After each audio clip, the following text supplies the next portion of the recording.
நம்பிக்கையாயிருந்து உன் கால் சிக்கிக் கொள்ளாமல் காப்பார்.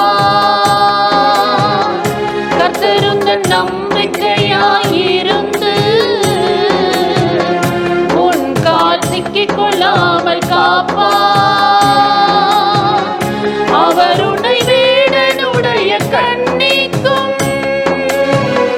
பாழாக்கும் கொள்ளை நோய்க்கும் தப்புவிப்பார். அவர் உன்னை வேடனுடைய கண்ணிக்கும் பாழாக்கும் கொள்ளை நோய்க்கும் தப்புவிப்பார். கர்த்தருந்தன் நம்பிக்கையாயிருந்து உன் கால் சிக்கிக் கொள்ளாமல் காப்பார்.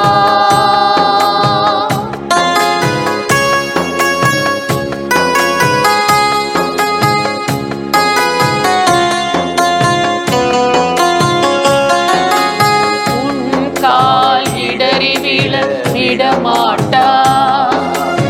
உன்னை காக்கும் தேவன் அவர் உறங்க மாட்டார். உன் கால் இடறி விழ விடமாட்டார். உன்னை காக்கும் தேவன் அவர் உறங்க மாட்டார். இஸ்ரவேலை காக்கும் தேவன் உறங்குவதும் இல்லை, அவர் தூங்குவதும் இல்லை.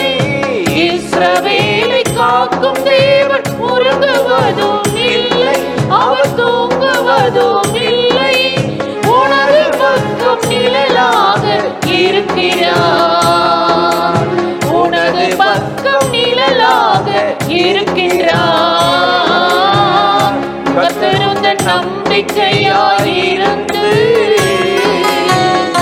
உன் கால் சிக்கிக் கொள்ளாமல் காப்பார்.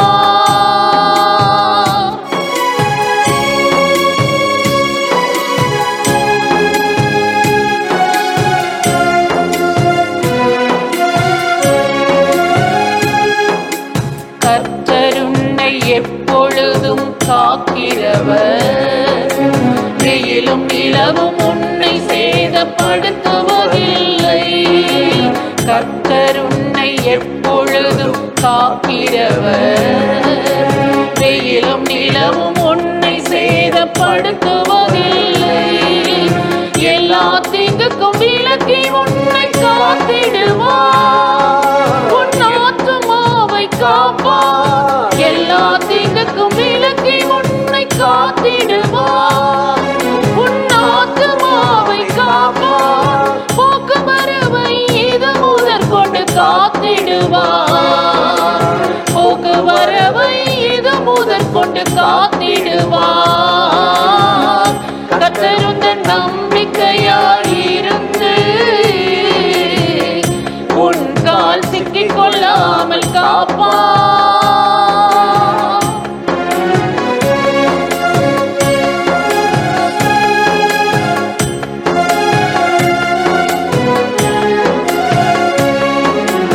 அவர் தமது சிறகுகளால் உன்னை மூடுவார்.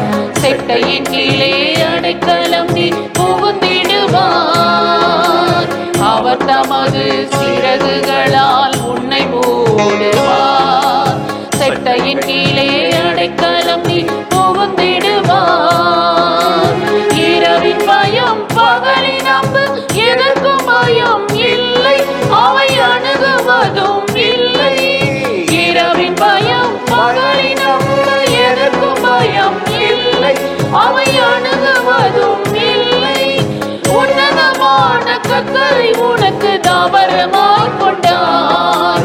உன்னதமான கர்த்தரை உனக்கு தாபரமாய் கொண்டார்.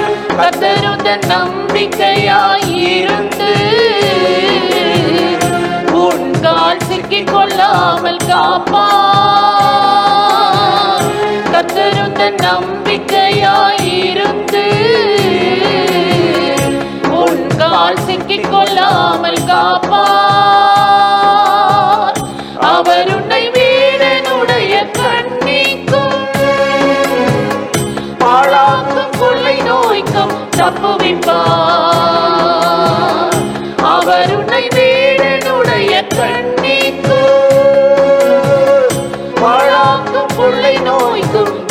விடுவிப்பார். கர்த்தர் உந்தன் நம்பிக்கையாயிருந்து உன் கால் சிக்கிக் கொள்ளாமல் காப்பார். பிரியமானவர்களே, ஆண்டவராகிய இயேசு கிறிஸ்துவின் நாமத்தில் இந்த காலை நேரத்தில் இயேசுவை தினம் பார்ப்போம் என்ற இந்த நிகழ்ச்சி மூலமாக உங்களை சந்திப்பதில் மிகுந்த மகிழ்ச்சி அடைகிறேன். மத்தேயு 2ஆம் அதிகாரம் 15வது வசனத்தில் நாம் வாசிக்கிறோம், எகிப்திலிருந்து என்னுடைய குமாரனை வரவழைத்தேன் என்று தீர்க்கதரிசியின் மூலமாய் கர்த்தரால் உரைக்கப்பட்டது நிறைவேறும்படி இப்படி நடந்தது என்று சொல்லி நாம் வாசிக்கிறோம். எகிப்திலிருந்து என்னுடைய குமாரனை வரவழைத்தேன் என்று ஓசியா தீர்க்கதரிசி தன்னுடைய தீர்க்க தரிசன புத்தகத்தில் எழுதியிருக்கிறார். இந்த வார்த்தை நிறைவேறும்படி ஆண்டவராகிய இயேசு கிறிஸ்து எகிப்துக்கு கொண்டு போகப்பட்டார். ஏனென்றால் ஏரோது இயேசுவை கொலை செய்ய தேடினது நிமித்தமாக, அந்த குழந்தையை கொன்றுவிட வேண்டும், யூதருக்கு ராஜாவாக அவர் ஒருவர் தோன்றிவிடக் கூடாது என்பதற்காக அவரை கொன்றுவிட வேண்டும், அழித்துவிட வேண்டும் என்று ஏரோது தேடினது நிமித்தமாக மரியாளும் யோசேப்பும் இயேசுவை எகிப்துக்கு கொண்டு போனார்கள். எகிப்தில் கொண்டு போகப்பட்ட இயேசுவை ஆண்டவர் கிருபையாக கர்த்தராகிய தேவன் என்ன செய்தார் என்றால், திரும்பவுமாக ஏரோது மரித்து போய்விட்டான், நீ இஸ்ரவேல் தேசத்துக்கு போ என்று சொல்லி அங்கு கொல்ல தேடினவர்கள் மரித்து போய்விட்டார்கள் என்று சொல்லப்பட்ட செய்தி வந்தவுடனே திரும்பவும் இயேசு அங்கிருந்து கொண்டு வரப்பட்டார். அந்த தீர்க்க தரிசனம் அப்படியே நிறைவேறியதாம். எகிப்திலிருந்து என்னுடைய குமாரனை நான் வரவழைத்தேன் என்று சொல்லுகிற அந்த தீர்க்க தரிசனம் நிறைவேறினது என்று சொல்லி நாம் வாசிக்கிறோம். யோசேப்புடைய வாழ்க்கை கூட பாருங்கள், இவளும் அந்த எகிப்துக்கு கொண்டு போகப்பட்டார்.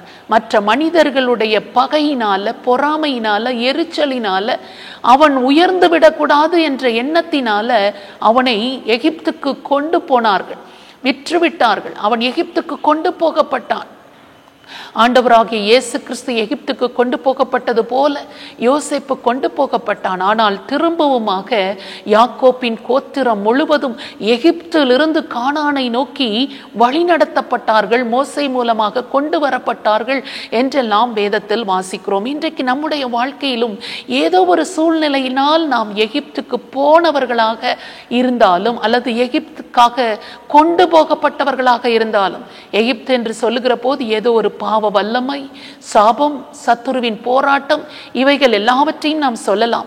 இந்த எகிப்தின் சூழ்நிலையில் தத்தளித்துக் கொண்டிருக்கிற ஒவ்வொருவரையும் ஆண்டவர் என்ன செய்கிறாராம், எகிப்திலிருந்து என்னுடைய குமாரனை நான் கொண்டு வந்தேன், வரவழைத்தேன் என்று சொல்லி இயேசுவை எப்படி பிதாவாகிய தேவன் கொண்டு வந்தாரோ, யோசேப்பை, அந்த யாக்கோப்பின் கோத்திரத்தை எப்படி ஆண்டவர் கொண்டு வந்தாரோ, அதே போல இன்றைக்கு ஏதோ ஒரு சூழ்நிலையில் பாவ வல்லமையில் அகப்பட்டு நான் ஆண்டவருடைய சமூகத்தில் நிற்க முடியவில்லை, ஜெபிக்க முடியவில்லை, தேவ பிரசன்னத்தால் நிரம்ப முடியவில்லை, நான் ஆண்டவருடைய சமூகத்தில் தான் நிற்கிறேனா என்று கூட எனக்கு தெரியவில்லை, ஆண்டவருடைய இஸ்ரவேல் தேசத்தில் இருக்கிறது போல உணரவில்லை என்று நாம் நினைப்போமானால், ஆண்டவர் என்ன செய்கிறார் என்றால், எகிப்திலிருந்து என் குமாரனை வரவழைத்தேன் என்று சொன்னவர் இந்த விதமான சிறையிருப்பிலிருந்து, இந்த விதமான இக்கட்டிலிருந்து, இந்த விதமான அருவருப்பான பாவ வல்லமைகளில் இருந்தெல்லாம் ஆண்டவர் மீட்டு எடுத்து நம்மை இஸ்ரவேல் தேசத்துக்கு, தேவ சமூகத்துக்கு கொண்டு வர வல்லவராக இருக்கிறார். இன்றைக்கு நாம் எந்த நிலைமையில் இருந்து போராடி கொண்டிருந்தாலும், எகிப்திலிருந்து தன்னுடைய குமாரனை வரவழைத்தவர் இன்றைக்கு உங்களையும் அந்த சூழ்நிலையிலிருந்து வெளியே கொண்டு வந்து தம்முடைய சமூகத்தில் நிலைநிறுத்த அவர் வல்லவராக இருக்கிறார். அந்த ஆண்டவரை நோக்கி நாம் இப்பொழுது ஜெபிக்கலாமா? பரிசுத்தமுள்ள நல்ல தகப்பனே, இந்த அருமையான நேரத்திற்காக நாங்கள் உம்மை ஸ்தோத்தரிக்கிறோம், உம்மை துதிக்கிறோம். எகிப்திலிருந்து என்னுடைய குமாரனை நான் வரவழைத்தேன் என்று நீர் சொன்னது போல, அந்த வார்த்தையின்படியாக இயேசுவை இஸ்ரவேல் தேசத்திற்கு நீர் கூட்டிக் கொண்டு வந்தது போல, இன்றைக்கும் என் வாழ்க்கையில் ஆண்டவரே நான் உம்மை விட்டு தூரமா எங்கோ போய்விட்டேன், எகிப்தில் இருக்கிறது போல இருக்கிறது.